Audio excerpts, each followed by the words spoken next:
What's up, ladies and gentlemen, boys and girls, dudes and dudettes? Welcome back to another episode of your potentially favorite Nigerian podcast. Bear with me, your host, General Prime. I hope everybody's chilling, enjoying the summer as usual.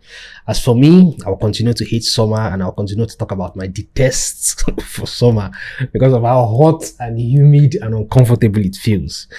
Well, that's by the way. Today, I want to talk about something that has actually been on my mind for a very long time, and I want to dedicate this episode to it. I want to actually use this episode to flesh it out the more and bring you people, make you people try to understand where I'm coming from, because it seems like nobody is seeing it the way I'm seeing it. It seems like just because it has been like things have been normal for a very long time, everybody feels like things are just continue to be normal. I just continue to keep on being normal throughout the foreseeable future. But I'm here today to talk about and to tell you about why that is a lie and why that is not true and why that is wrong. I'm sure from the title of the episode you can already guess what I'm trying to say. I want to talk today about the fate of Nigeria and the inevitable demise of Nigeria if Nigeria as a country continues to behave the way it's behaving right now, continues to go on this path that it is going on. This is actually what is going to happen to Nigeria. So, I'm sure you guys can, nothing lasts forever. Let's just begin there. Let's start from the beginning. Nothing actually lasts forever. Not human beings, not animals, not technology, not plants. And as sad as it is, actually not civilizations too. Civilizations rise and fall. Civilizations, exist for a time. They have their own time span. The greatest civilization has ever existed, which was the Roman civilization, actually eventually got destroyed. They thought things were never going to they thought they were so big and they were so prosperous and they were so larger than life. They thought that nothing was actually going to happen to them, as in they thought that their civilization was going to last forever and ever. But the truth of the matter is that today the Roman civilization has just become basically history. Is we read about it, we see it in movies, we experience it in video games, and we for the most part we read about it in schools. You understand? And there are so many other civilizations too that have died, that have encountered the inevitable grasp of death. We talk about the Aztec civilization, we talk about the Greek civilization, we talk about even in Africa, the Benin civilization, before the country we now know as Nigeria existed. So much has happened. A lot of these civilizations have come and gone. But the fact is that the people who existed in that time in all these various civilizations, right, never ever in their wildest dreams thought that their civilizations were going to end. Everything was just normal to them. Everything was just just try to imagine it, right? Just try to think of it we have civilizations today, like the American civilization, for example, that are existing. The American civilization now is now considered the greatest civilization that has ever existed because of their technological advancement, because of their innovative character, because just America is you understand what I'm trying to say, right? So, but just imagine the average American right now thinking that their civilization is going to end, thinking that there is a possibility that their civilization can eventually end. But the truth of the matter also is that like I said earlier, everything eventually comes to an end, even our planet. That is actually another topic I'm going to talk about in probably my next episode. We see countries like America, we see countries like the UK, we are seeing symptoms of their end, their impending doom. Do you understand? We're seeing that the people that are leaders of these countries are not, they don't have the how do I put it, they don't have the mind of their people at heart. They don't have the the well-being of the people at heart. They don't care about them. I don't know, they just want power. And this is one thing that happened with the Roman civilization. The more power that they seek, is seeking the right word, the more power that they wanted, the more power that they tried to grab, the more power that they tried to reach out for, the faster that their civilization ended. You understand? So we're seeing countries like America. We're seeing, for example, now let's start with the UK. The UK is this, like the UK has been like this civilization that has been thriving. You understand? It has been this country that everybody runs to if their own country is unstable. It has been this country where people go to seek greener pastures, where people go to like make life better for themselves and their families. But it's now looking to me like the people in power, most especially like in the UK and in America, the people in power, right, are actively and deliberately trying to like destroy their countries, because like it doesn't make sense to me that you're bringing in all these like immigrants and you're just allowing them to just do whatever they want to do, especially immigrants that are Muslims. Like we have already established the fact that if humanity is like if you personalize humanity, right, if you anthropomorphize humanity, one of the cancers that humanity has, one of the like the aches and the sicknesses that affects humanity is Islam. Like Islam is a cancer. Islam is a tumor. Islam is just one thing that humanity will never. Islam is like herpes. Do you understand? It's just one thing that humanity will never be able to get rid of. We just have to know how to, manage it and live with it.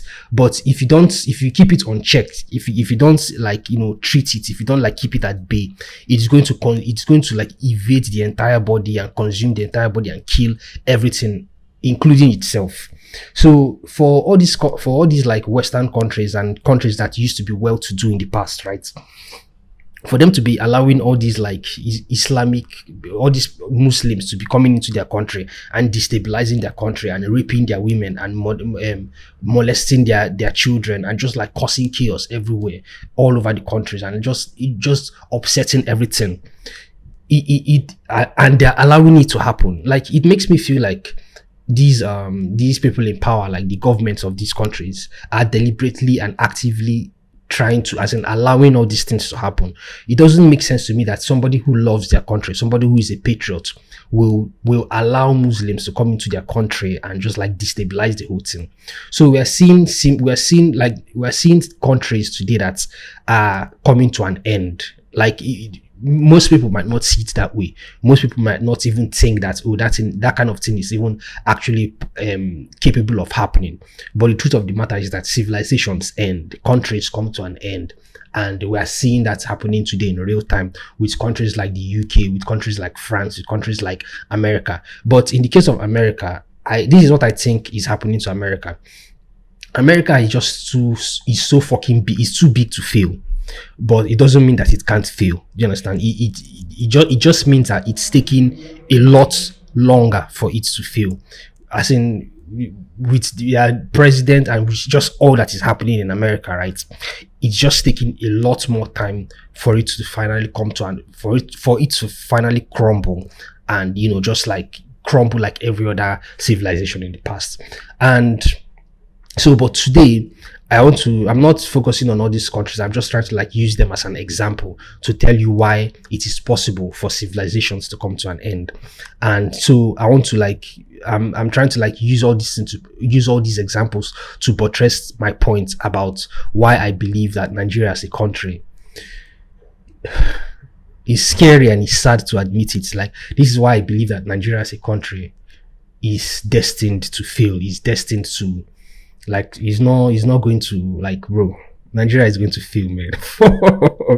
Nigeria is going to get destroyed, and I don't want to admit it. I don't want to like, I don't want to like say it. I don't want to like utter the word. I don't want to put it out there. I don't want to put it into the ether, bro. But the truth of the matter still remains that Nigeria as a country, there is a very high possibility right now that Nigeria as a country is not going to survive. It's not going to survive. Like, it's not going to survive in 5 years, in 10 years. Let me just be generous. In 10 years, Nigeria is not going to survive.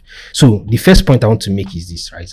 First of all, I want to again talk about AI. Like, we already know now that AI is like going to like take over a lot of jobs. AI is going to like take over a lot of so many aspects of our lives, right?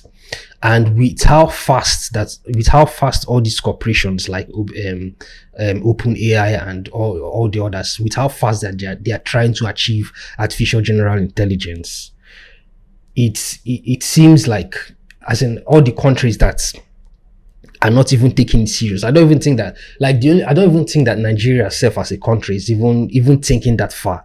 Do you understand? But with the way all these other corporations are trying to achieve it, they are trying to like gain AGI. There is something that, as in, there is something that they know that they can gain from it. You understand? Obviously when they inevitably and eventually reach AGI, and this is something that they are projecting that is good, that is most likely going to happen by 2027 or even before 2027, with how exponentially they are going about it. I feel like there's something that they know that they are going to gain from it. There's a kind of power and control that they know that that is going to, you know, give to them. And with how most jobs are going to go extinct, or most jobs are going to now be taken over by AI and robots, all these corporations are doing their best. They're doing everything they can to be the first to attain that, to get into that position. And when they get into that position, most world, as in the jobs that AI is going to take over is not just going to be your blue collar jobs. It's not going to be your white. It's not just going to be only your white collar jobs like law or medicine or engineering, or, you know, it's also going to affect politics. AI too, or is going to affect politics. You're going to see that AI is going to take over like the parliament. AI is going to take over the Senate. AI is most probably going to take over the presidency of a country. And because of how efficient it is, you know, a country that wants the best for its citizens will have no choice, or a country that wants its best for its citizens and itself actually will have no choice but to employ an AI president. And I'm just wondering which country is going to like make that move and cross into that realm of, you know, electing the first ever AI president. I'm just wondering which country is going to do that. But the fact still remains that this is something that is going to be inevitable. And AI is going to be so powerful that if you don't have it, like I already talked about in my previous episode, how we are already in the age where we are essentially now, you know, prone to the mark of the beast, right? I'm not a Christian. I don't believe in God, but this is one thing that the Bible talked about, this whole idea of the mark of the beast that the Bible talked about, and it's something that is actually coming to pass right now. So we're already prone to it. We're already susceptible to it. And it's not even something that we are going to have to deny because we have the power to deny it. No, it's something that we are going to beg for. I talked about it in my previous episode. So just go and watch it and listen to it, and, you know, get my point.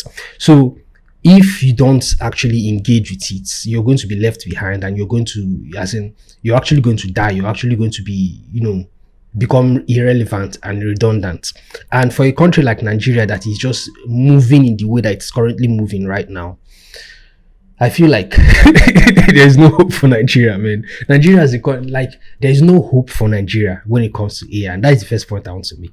The second point I want to make today is, like, in Nigeria we have these presidents that till today I'm still trying to make everybody. I want everybody to understand that this guy that is our president, Tinubu, right? We don't know where he comes from, like the truth about his state of origin. We don't know anything about it. We don't know where he grew up. We don't know anything about his childhood. We don't know anything about his family. We don't know anything about where he went to school, or where he went to school, or just, we don't know anything about his early life. He's just somebody that just happened to just sprout from hell and decided that he's going to, like, Nigeria is going to be his target, and he's going to destroy Nigeria with everything that he has for some strange reason. Like, I don't know what we did to, call it God, call it the divine. I don't know what we did to whatever higher power that is presiding over this our reality. I don't know what we did that they just cursed us with. They just cursed us with fucking bad governance and bad presidents over and over and over and over. I don't know what we did to them. I just can't understand what we did to these people that Nigeria is in the state that it is right now. So this guy, Tinubu, right, he's hell-bent, like deliberately, like fucking precisely, he's hell-bent on destroying Nigeria with the way he spends. This guy has borrowed As in, he has borrowed from. I don't think that. I don't think that there is any country remaining. Like recently, he borrowed from is it Kuwait? Yeah, Kuwait, right? Like this guy is borrowing from everywhere. He's borrowing from everybody. If you can invite him, if you can accommodate him, he's going to ask you for money. And he has borrowed so much to the point where, like I'm beginning to think that the people that he's borrowing from think that, they are like, for example, now the IMF and all these other wealthier countries that he borrows from, they think that, they are that, how, for example, now when you borrow money from the bank knows that obviously you're going to get richer because you're borrowing from them, because the interest that you're going to pay back is basically, they are getting money out of nowhere. They're just getting free money. And secondly, again, the banks, they create money from thin air. Like most of the money that the banks lend, the money that the banks give out, they create from thin air. Literally, they just create it out of nowhere and then they give it to you. And then this is how banks make money. This is how banks control the world. Banks are the ones that control the world. Banks are the ones that the ones that determine wars, the ones that determine whether countries survive or fail. Banks are the ones literally that determines how this world is run. So all these international bodies that lend money to Tinubu, they think that they are wise. You understand? They think they are wise. They think that they know that like the way I see it is like this. They feel like this guy keeps borrowing a lot from them, and that means they're going to have a lot of leverage over him, right? That's what it means, that because he borrows a lot from them, he borrows so much from them, they are going to be in control of him. They're going to have leverage over him. They are going to make him do whatever they want him to do. And for the most part, that is true, because he's a tool, he's a pawn. You understand? And I was actually talking about how I was actually thinking of, like, can't there be like an international community that can come and save Nigeria from this hellscape? Because this guy is like, he's as in the way he's doing it, right? It's not like he's trying to make Nigeria better. The little that Nigeria has already, the little wealth, like there is no in Nigeria right now, there is no such thing as the middle class. Like the middle class has essentially been wiped out. You understand? We now have the extremely rich and the extremely poor. There is no such thing as the middle class anymore. And so the little that the poor has, right? The little that the poor has, he's trying to like suck it out from them. He's trying to like, he's doing all he can to forcefully take it away from them and then give it to his rich buddies and his rich friends and all the other people that he's in cahoots with. So this is what they're doing, right? They think that they have leverage over him, but the truth of the matter is this: he's the one that is essentially running them streets. He knows that, first of all, he's old, right? So he knows that maybe he doesn't have enough time and he doesn't care about legacy. This is one thing I've noticed again about all these rich, evil, demonic people. They don't actually care about their legacy. They don't care. All they just want to do is like have the money and power right now while they're still alive and do with it whatever they want to do with it.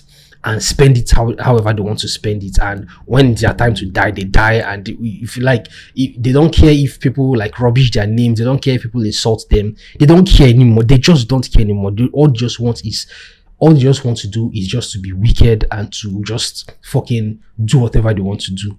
So the World Banks and the IMF and all these rich countries, they think that they have leverage over Tinubu, but the truth of the matter is that Tinubu just wants to borrow money from them and collect money from them and use it and spend it however he wants to spend it.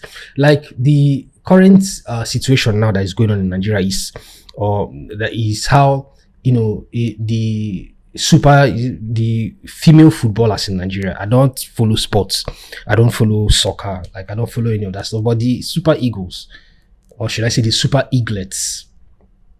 I don't even know why Super Falcons. That's what they're called. The Super Falcons in Nigeria, right? They won their World Cup, their female World Cup, and Tinubu obviously rewarded them. I mean, naturally that's how it's supposed to be. Do you understand? A country is supposed to take care of their, like all these sportsmen that go on Olympic games and go on like all these like World Cup games and stuff like that. Like normally, like it is the normal thing that the country is supposed to like support them and reward them for their hard work if they win, right? But in Nigeria, it has become it is becoming an issue because on in the case of these Super Falcons, they won the World Cup, and Tinubu rewarded them with like houses and 160 million naira for each of them. And that is like on a normal basis in an ideal world, that is cool, that is nice, right? But the problem now is that all the other civil servants and all the other like national heroes and even the military in Nigeria, everybody's complaining because why are you going to reward these girls, these women that some people don't see what they did as anything, you understand? But meanwhile, we have soldiers that fight Boko Haram all the time, that fight terrorists all the time, and they have their limbs get blown up. Some of them get killed, some of them like the government doesn't take care of the soldiers, the government doesn't the veterans in Nigeria, they don't have any, nobody takes care of them. Like literally nobody takes care of them. They are always on their own. They don't pay them well. They don't they don't compensate them properly. Nothing happens to them and their families. And sometimes and I ask myself, like, why then do these people still want to like serve the country, a country that does nothing for them? Why then do they actually want to like serve their country when the country does not do anything for them? Well, a while ago, I think that was like last week, the police people, retired policemen in Nigeria, decided to like go on a protest because their pensions weren't paid, or even if the pensions that they were giving, that they were being paid after most of them said they've been serving for 35 years, it was like about 1 million naira or 2 million naira.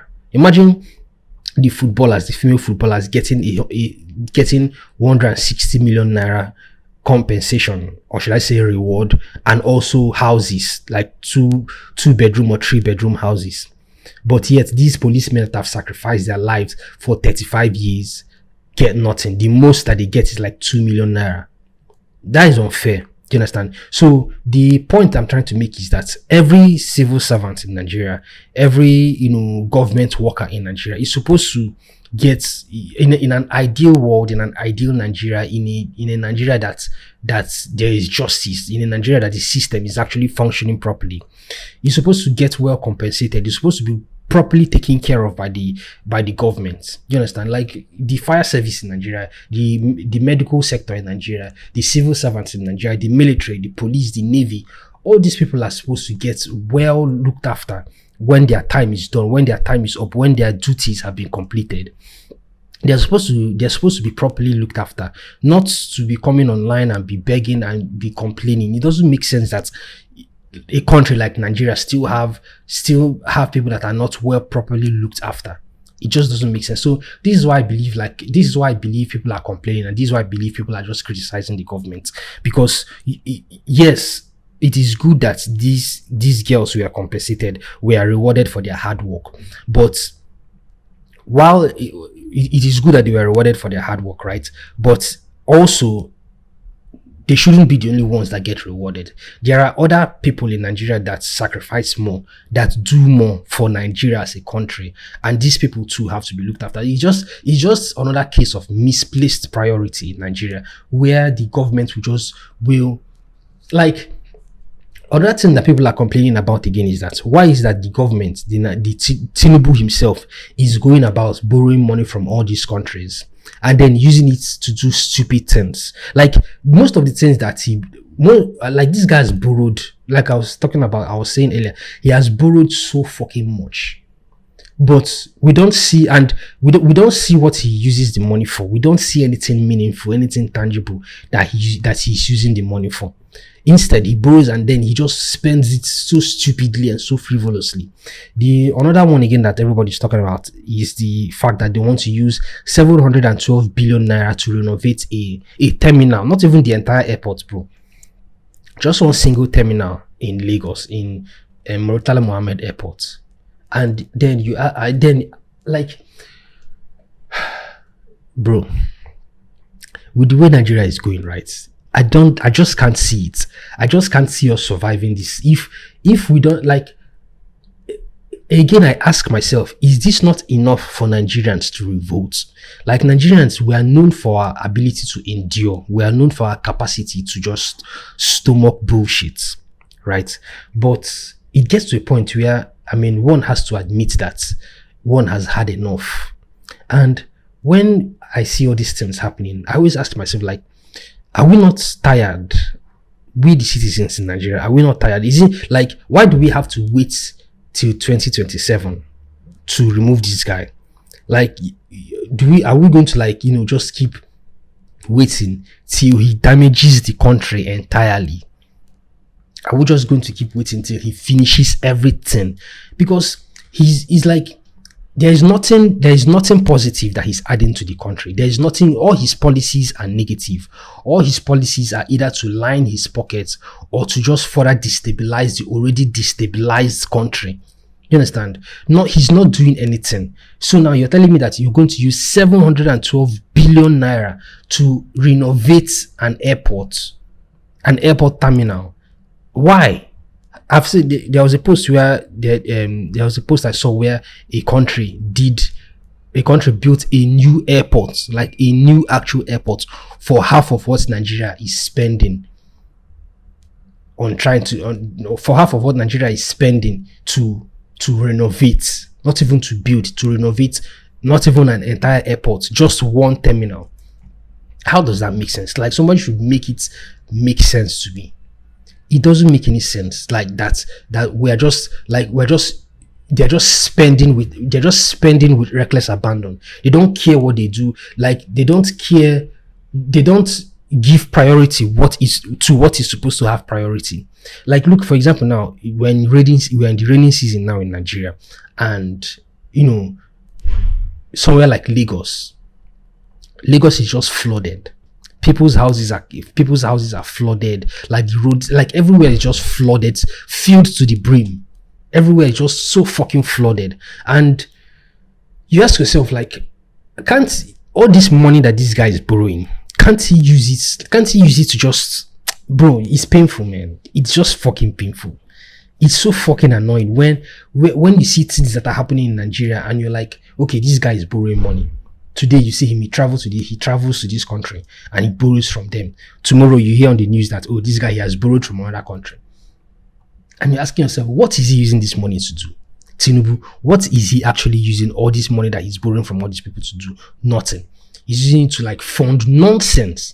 Using it to do nonsense. The truth of the matter, what he's actually using the money to do is that he has a lot of cronies. He has a lot of people, all his yes men, and people that bow to him, and people that these are the people that he needs to continue to call. In a way, I believe he too is in hell because he marooned, he wiggled his way into this seat of power, right?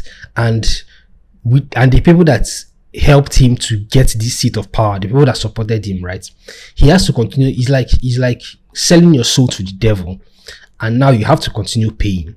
Do you understand? It's not a one-time fee. It's something that you have to continue doing over and over again. So for him to keep his people happy, for him to keep his supporters happy, he has to continue looking for money to pay them, looking for money to compensate them, because they don't have a genuine love for him. They don't have genuine, support for him. They are in support of him because of what he's giving to them. They claim to like him, they claim to love him, they claim to be, to be on his side because of what he's giving to them. And you can see it online. You can see all the people today that are supporting him. None of them used to support him in the past. It's just that Nigeria is a country where if you have money, regardless of how you got the money, people will like you. People would want to revolve around you. People would want to be your friend. People, just because of that money, they are not really after you as a person. They are after the money and they are after whatever it is that they can gain from you. So for him to continue to keep his supporters happy, the inevitable thing that he has to do is to continue to, pay them and continue to make them happy, continue to wet their pockets, line their pockets and stuff like that. So this is what I believe he's using the money for. If today he stops if today he stops, like, paying all these people and giving them money and handouts and stuff, you see that automatically there'll be a change. Automatically they'll just like, they'll stop supporting him, and they'll like, everything will just change drastically.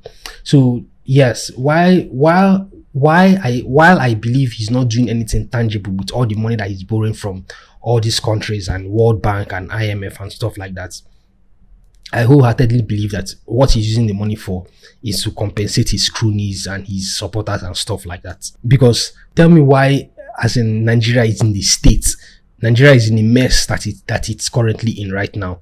Look at kidnapping. On the issue of kidnapping. Kidnapping has become so trivial in Nigeria that I saw this advert recently where the advert revolves around kidnapping. It's an ad, bro. It's an advert, but in the advert, as in the team of like, they kidnapped somebody in the advert. So Nigeria has become so fucking, as in, so bad that kidnapping is now something trivial. Kidnapping is a normal thing. Kidnapping is a norm right now. Okay, we have become so desensitized to it that they now use it in skits. They now use it in adverts. It's just a normal way of life in Nigeria. People get kidnapped all the time. So tell me why the people that the government is not investing in security in Nigeria. Today you hear that, Fulani headsmen attacked this community. Today again, tomorrow you hear that, kidnappers kidnapped this so many people. Like, it's just everywhere in Nigeria, and it has become a normal thing in Nigeria, and everybody has become so tired of it that we have now internalized it. We have now become so desensitized to it. We have now like taken it as normal. So the government keeps borrowing money from everybody that they can borrow money from. But yet, we have insecurity in Nigeria. We have, like, as in, the infrastructure in Nigeria is literally non-existent. Like, I was talking about the flooding in Lagos. You cannot tell me that they cannot refurbish the entire city of Lagos. Okay, for another thing again I want to talk about is the port system in Nigeria. Like, Lagos is the only state in Nigeria where the port functions. Like, meanwhile, we have other ports, like the ports it's literally called Port Harcourt. The port in River State is literally like the capital city of River State is Port Harcourt. Like, how can it not be functioning? Why is that the only one? Why is that the only port in Nigeria that functions? Are you telling me, like, Nigeria will not survive?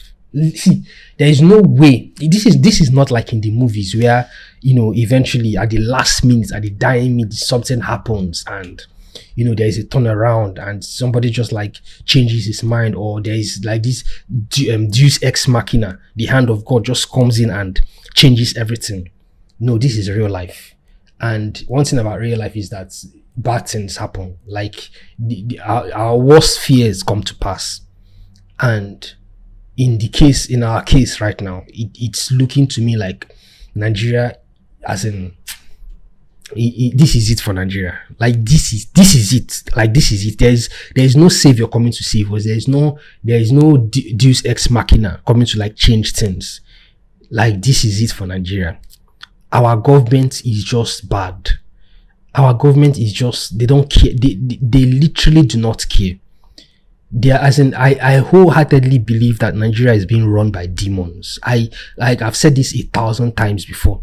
I wholeheartedly believe that Nigeria is being run by demons. Nigeria is a country that, I don't know, for some strange reasons, was just so susceptible and open to demonic possessions.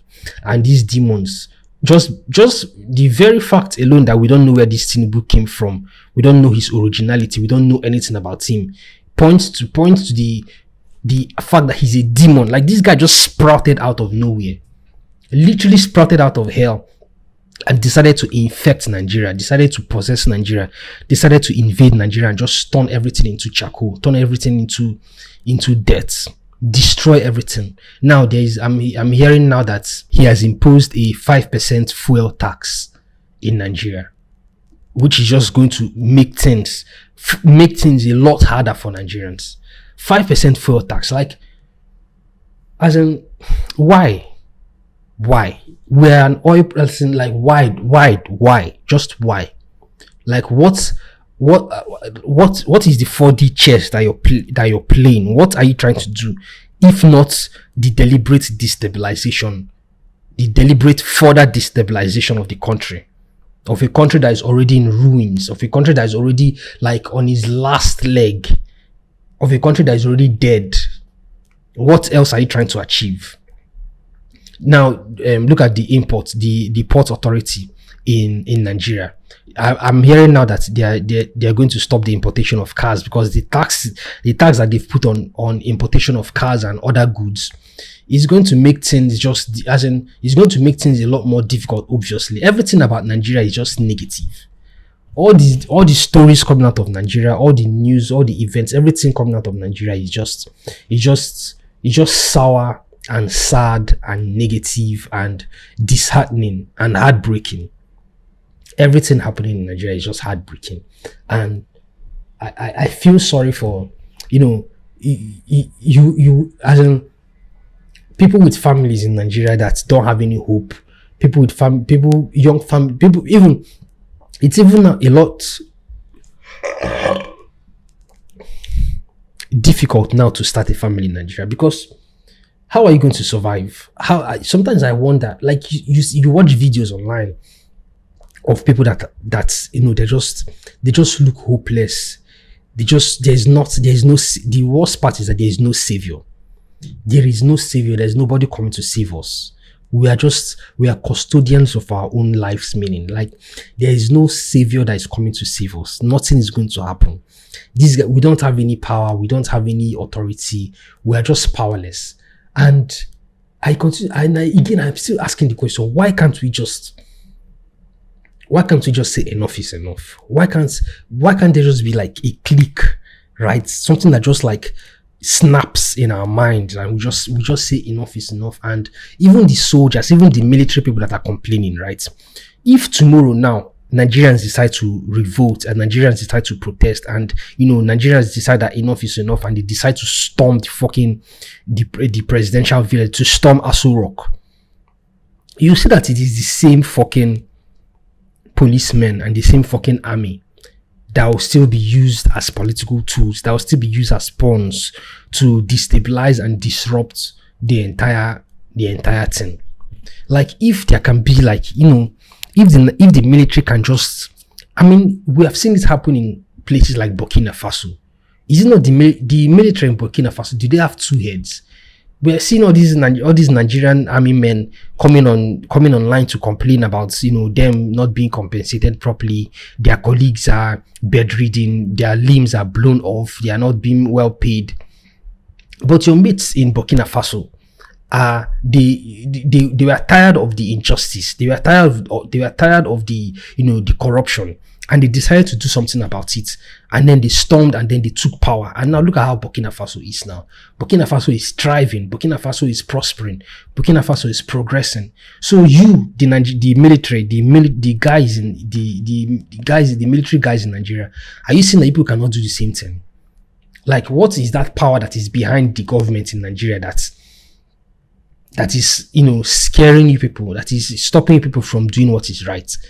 If tomorrow Nigerians decide to protest, why, and then they still tell people to stop the protests, why do you listen to them? The things that are affecting other Nigerians, is it not affecting you too?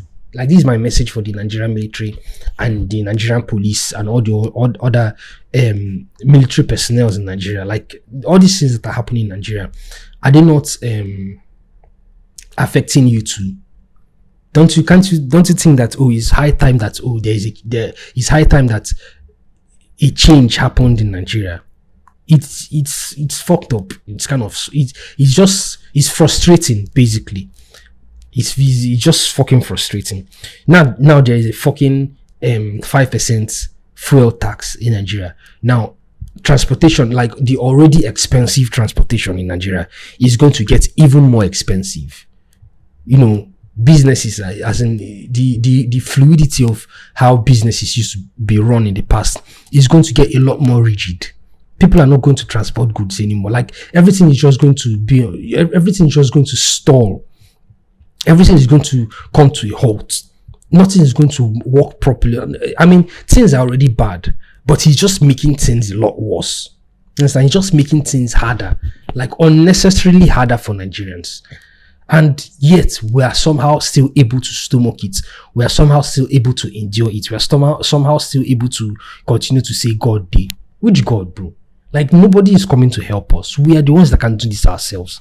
I'm still okay. Yes, the citizens are not, we are not the ones that, can call for the impeachment of a president. That is for the parliament, that is for the Senate, that is for the judiciary to be able to do, to be able to run.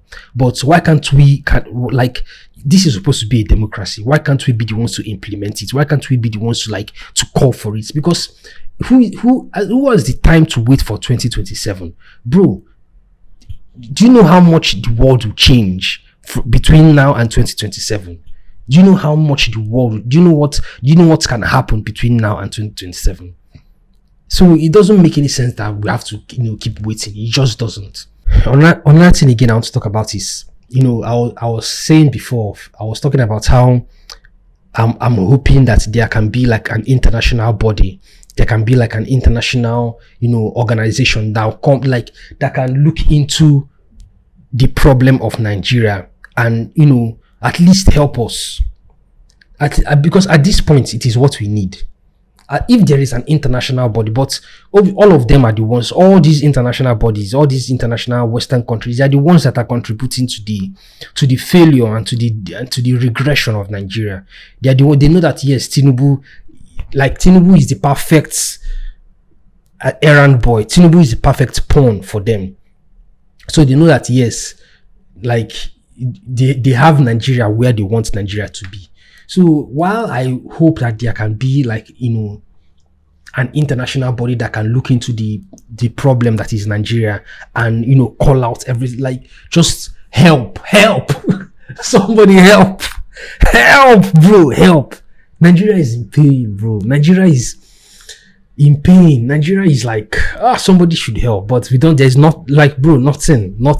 Instead, we have people that are coming into Nigeria to take advantage of the already destabilization that Nigeria is going through, to just want to make us suffer the more. People like fucking Bill Gates. Like, what the fuck is Bill Gates doing in Nigeria? Why, Bill Gates, you are a programmer, you are a computer programmer. What do you know about fucking, like, what do you know about anything else? Literally anything else. What do you know? Why are you in Nigeria? Why are you in Nigeria? Why are you promoting GMO foods? Like the same Bill Gates that talked about what impossible, like, what does he even call it? This fake meat that he was purporting in the past. Impossible burgers, like this Beyond Meats, right? He was a proponent for it. Proponent for fake meat, bro. Like, what? Bro, this guy is like, he was promoting fake meat. He was promoting, like, this guy has talked about eugenics, like eugenics in the most extreme sense of it. He has talked about how there should be depopulation, like the country, the entire world should be depopulated so that there will be enough resources for everybody. He has talked about so many weird things. Nobody, like, if you're sensible today, if you're a sensible person, if you're someone that your ear is open to all that is going on in the world, I don't think that there's any sensible person that trusts or wants to go close to Bill Gates because of how evil and how out of touch with reality that man is. I mean, yes, there's even also rumors that he's part of the Epstein files. That's why, like, you remember when Jeffrey Epstein died, and then they were interviewing him, and he was talking about how, yeah, he's okay. Like, he was talking about how he's thankful that Jeffrey Epstein is dead, and I believe that is one of the reasons why his wife divorced him, right? Because of how evil and how out of touch with reality this guy is. So now this is the person now that is now coming to Nigeria and saying he wants to help Nigeria. Help how, nigga, how? How do you want to help Nigeria, bro? We have, in Nigeria, we have very fertile, arable land in Nigeria. everywhere in Nigeria is fertile.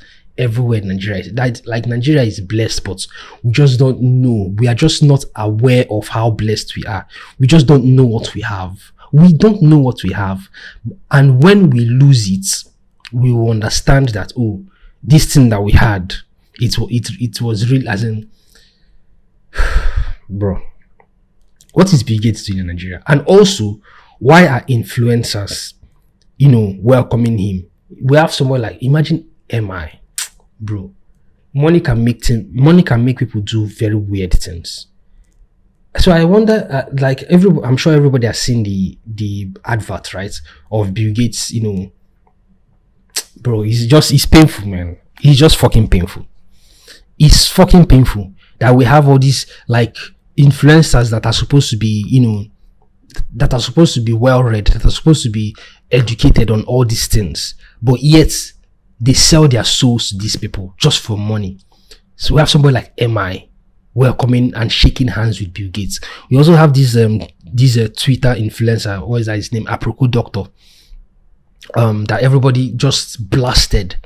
He's somebody that used to, like, everybody just blasted him for selling his soul, talking about how GMOs are good. GMO is good. How? Please, how? Countries, like sensible countries like Russia, Brazil, like all these countries they've banned anything that concerns GMO. They've banned it. All these European countries, they've banned anything that concerns GMO. And you, Nigeria, you want to introduce it to your country. We have not finished talking about the counterfeit foods, the fake foods that we have in Nigeria. A lot of fake products. Because I mean, obviously, that is something that's like for a country that we don't have, like our system is that bad. Obviously, it will be ripe. It will be ripe for fake products. That is going to be the haven for fake products, from wine to medicine to food to drinks to like a lot of fake things, a lot of fake products are in Nigeria. We are not even talking enough about those ones. The fact that all these fake things are, endangering the lives of people in Nigeria. You go to a pharmacy to buy a drug for, to help with whatever it is to help with whatever medical issue that you have, and you don't know that the drug that you're buying is fake. Some of these drugs are even laced with fentanyl. Like, things are just that bad in Nigeria because there's no organization that is looking after it. NAFDAC now has become nobody, like when Dora Akunyili was the director of NAFDAC, Nigeria was a lot safer. Everybody can remember Dora Akunyili, right? Nigeria was a lot safer because this woman was tireless in the fighting of all these evil things, in the fighting of fake drugs, fake food, fake products.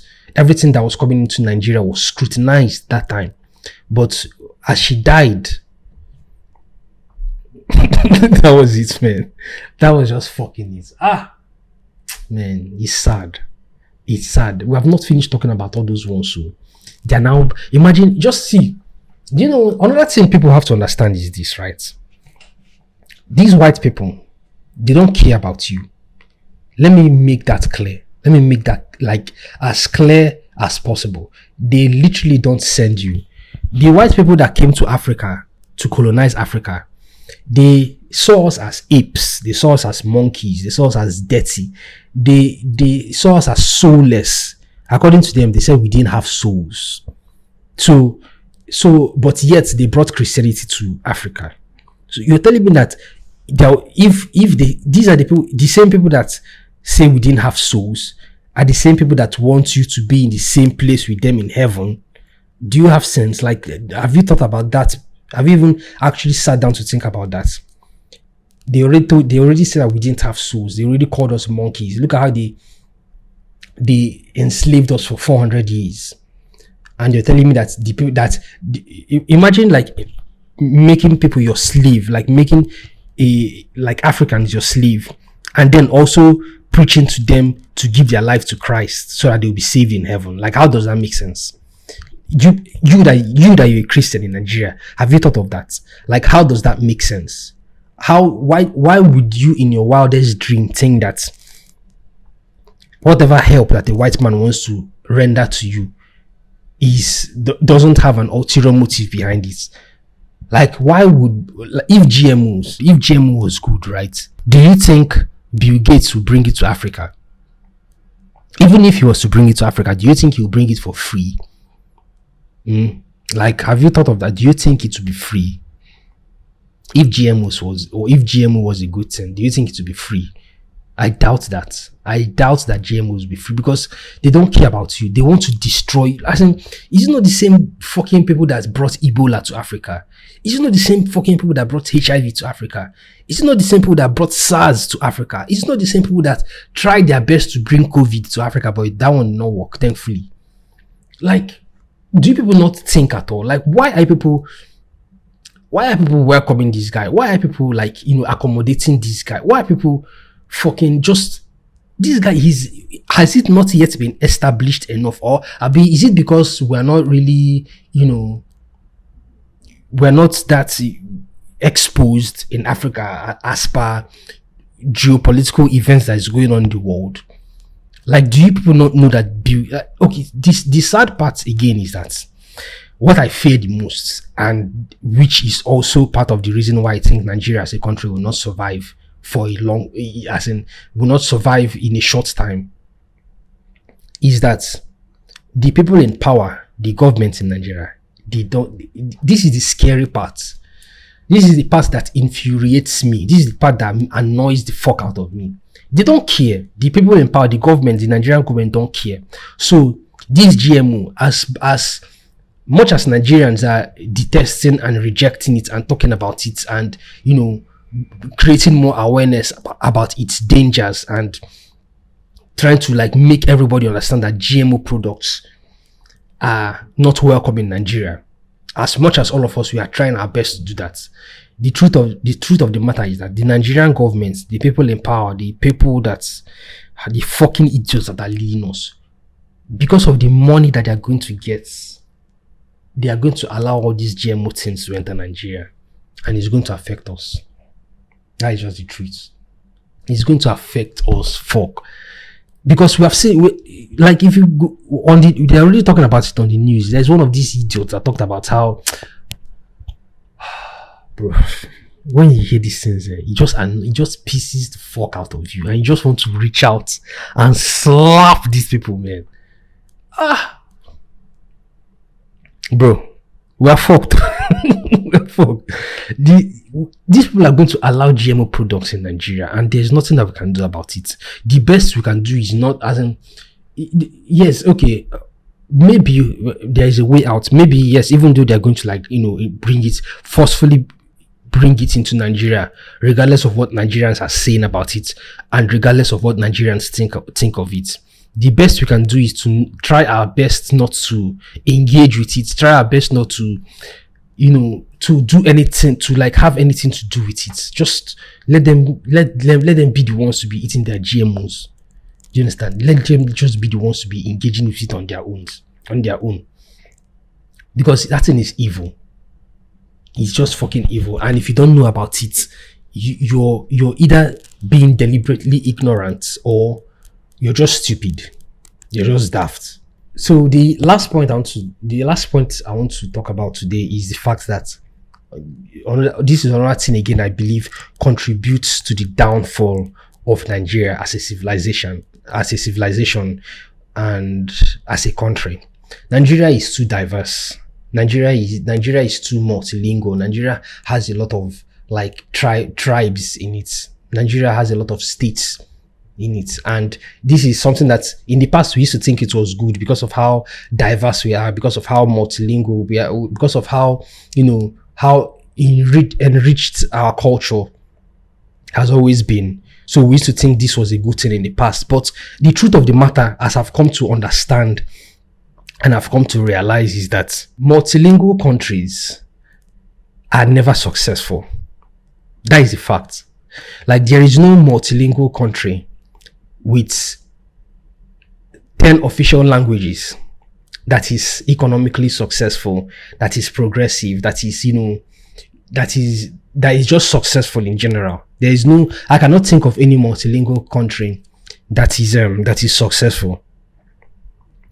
The countries that thrive, countries that do very well economically, countries that do very, like countries that are just that do very well, that are progressive, that are prospering, are countries that are monolingual, countries like Japan, countries like fucking China, countries like most monolingual countries do very well. And this is what I've come to believe. Because of how large, first of all, Nigeria is, and how diverse it is, and how consequently tribalistic we are in Nigeria. Tribalism is racism that didn't go to university.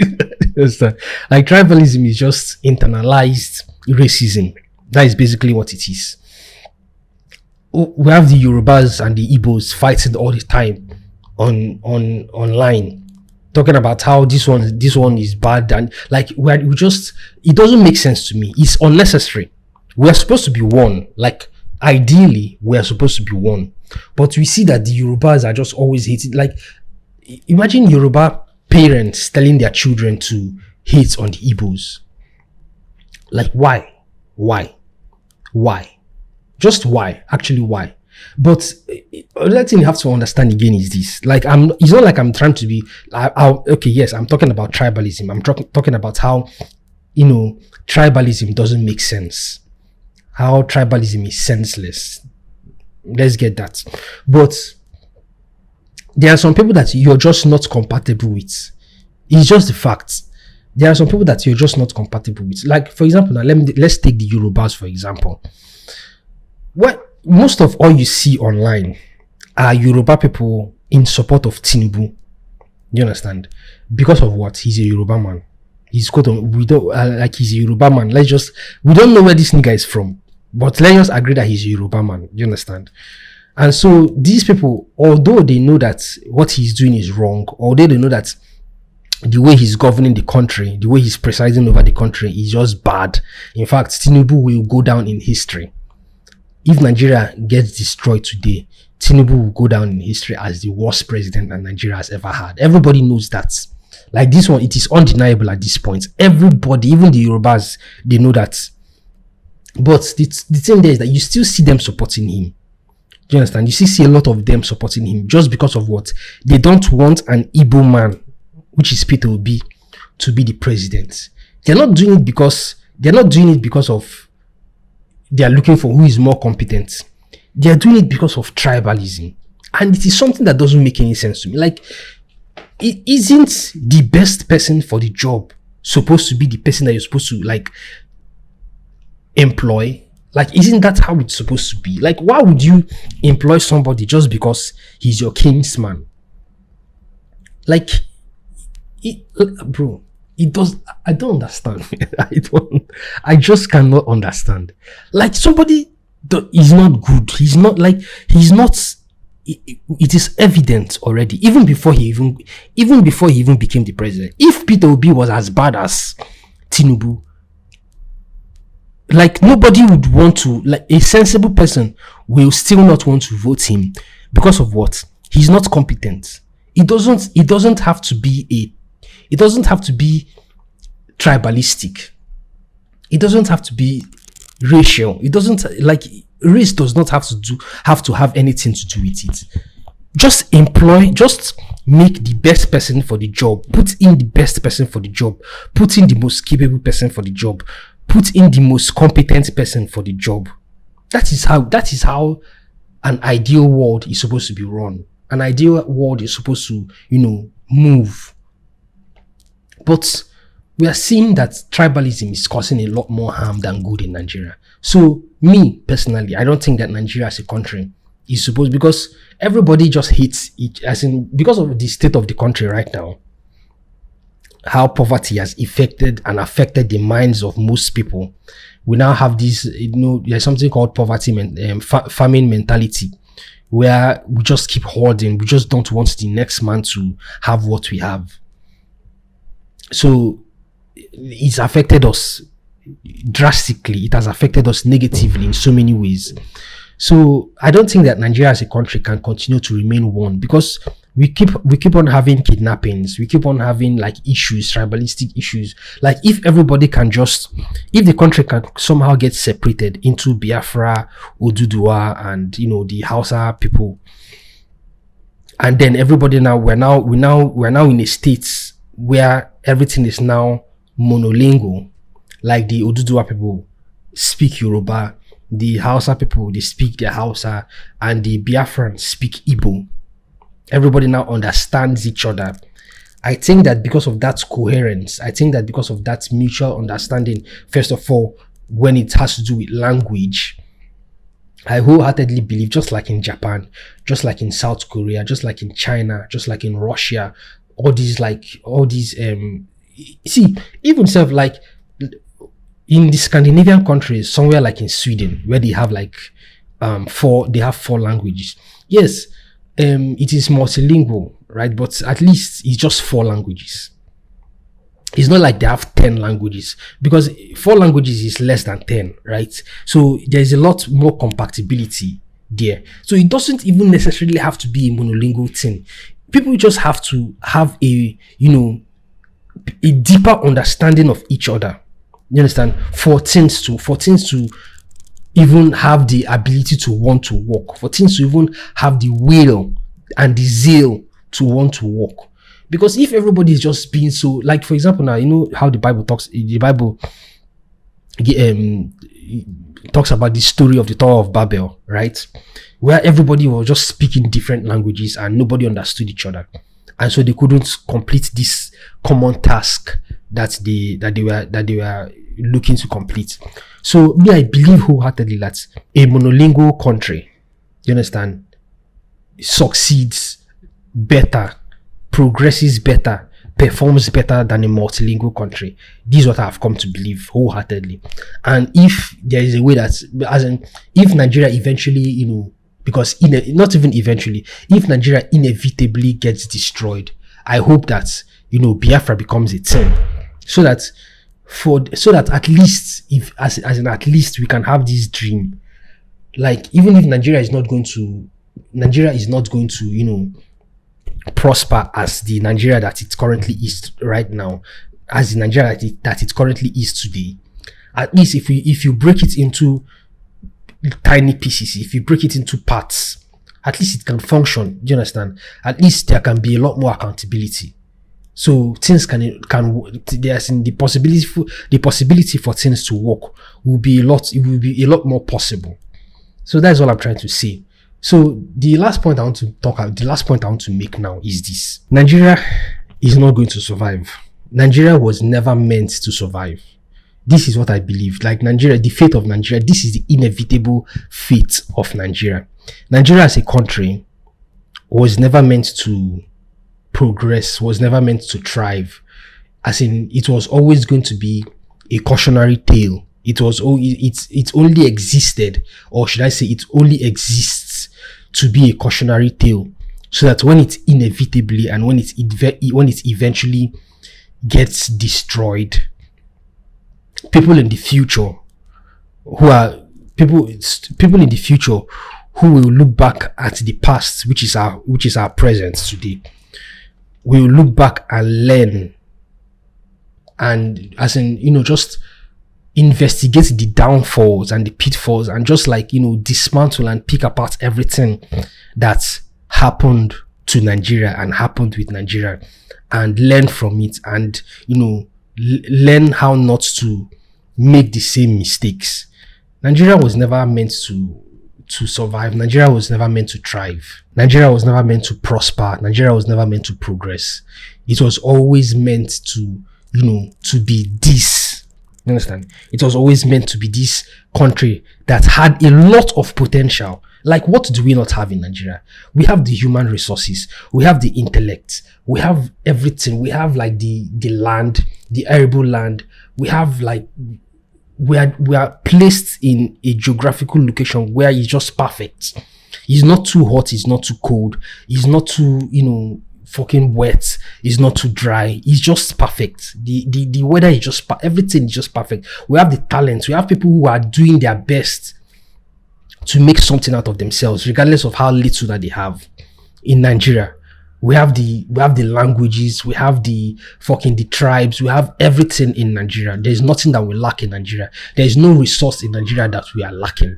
But due to the deep rooted and deep seated corruption that we have, that has affected us and infected us so badly, all these things will never be, will never be properly utilized. Will never be their potential. Their potential will never be reached.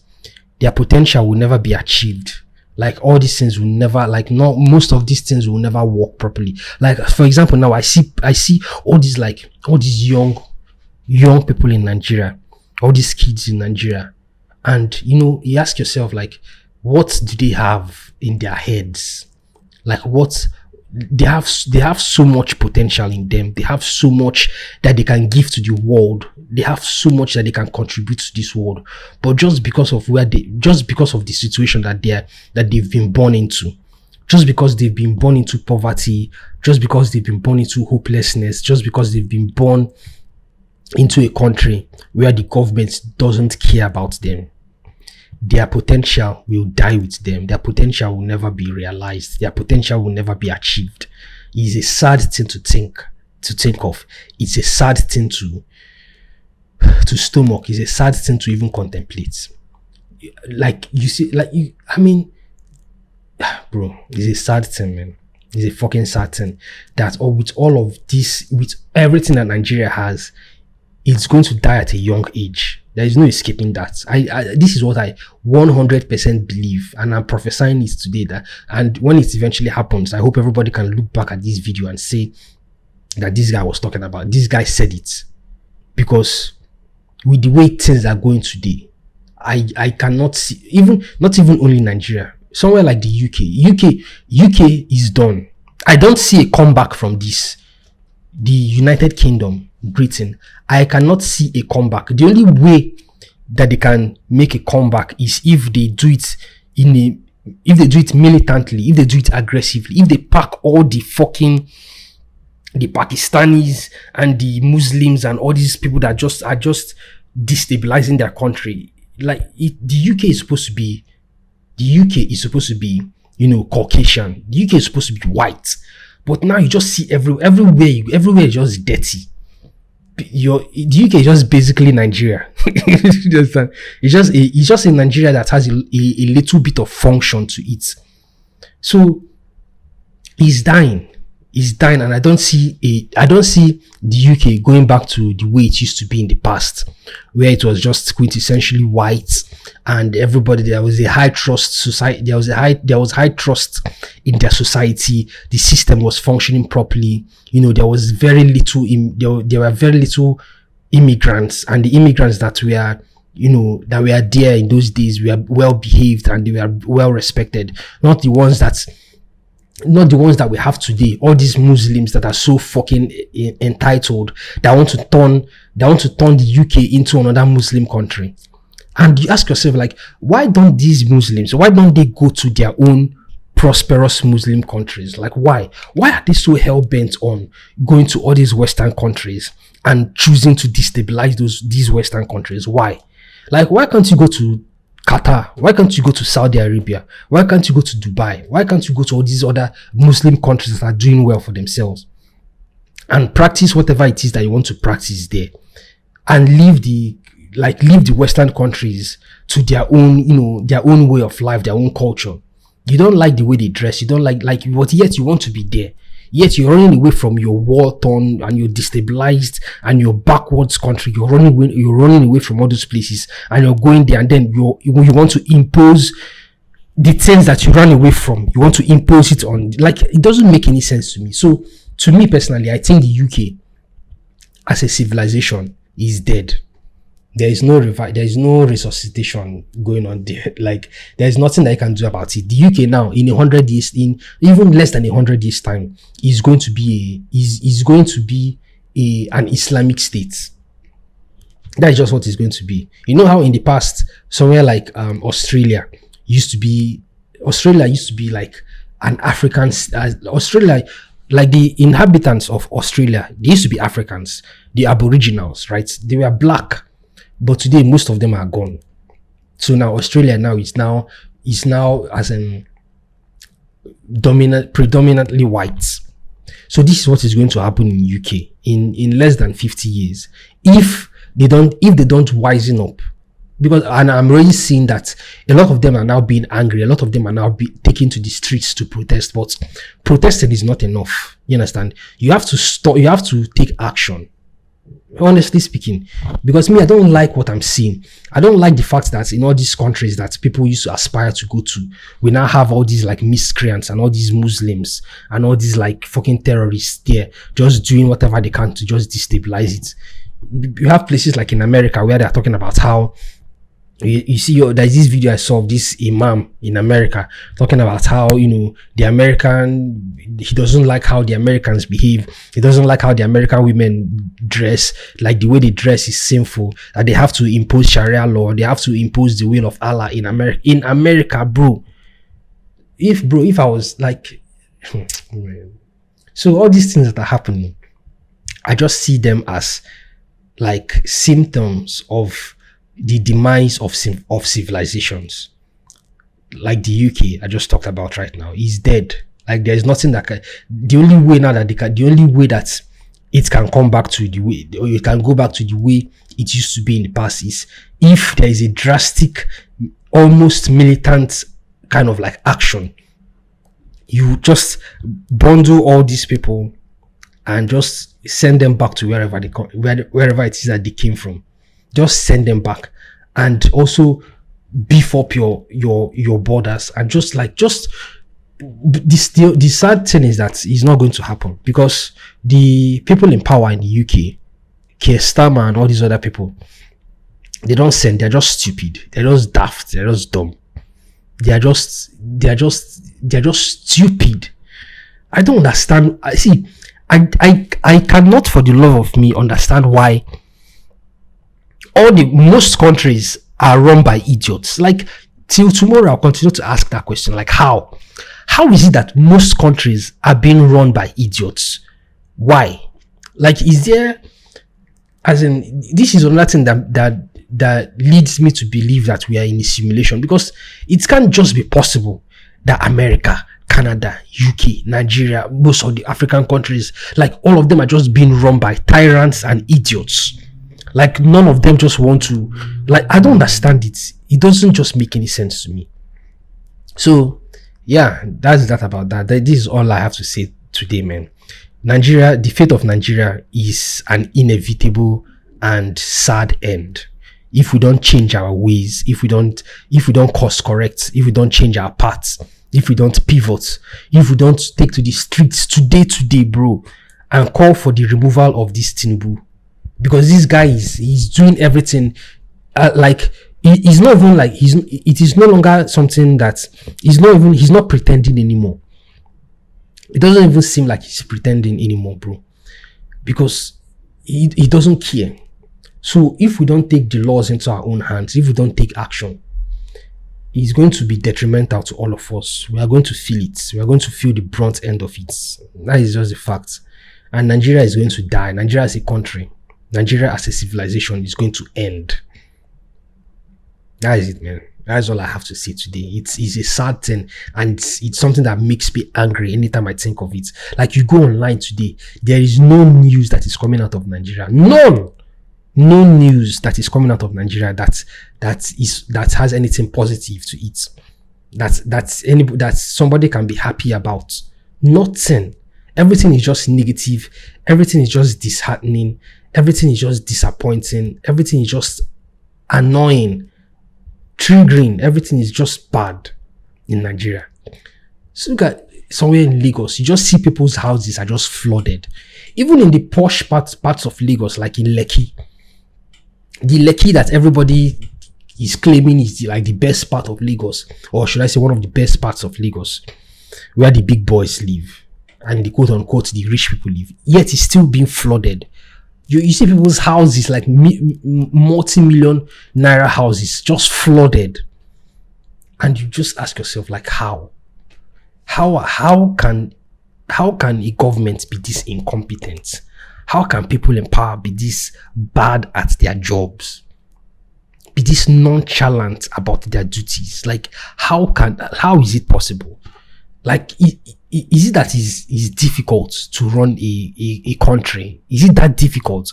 It doesn't seem to be that difficult, because we are seeing countries like Argentina, we are seeing countries like Burkina Faso, where their heads of states are, just doing things, just changing things rapidly.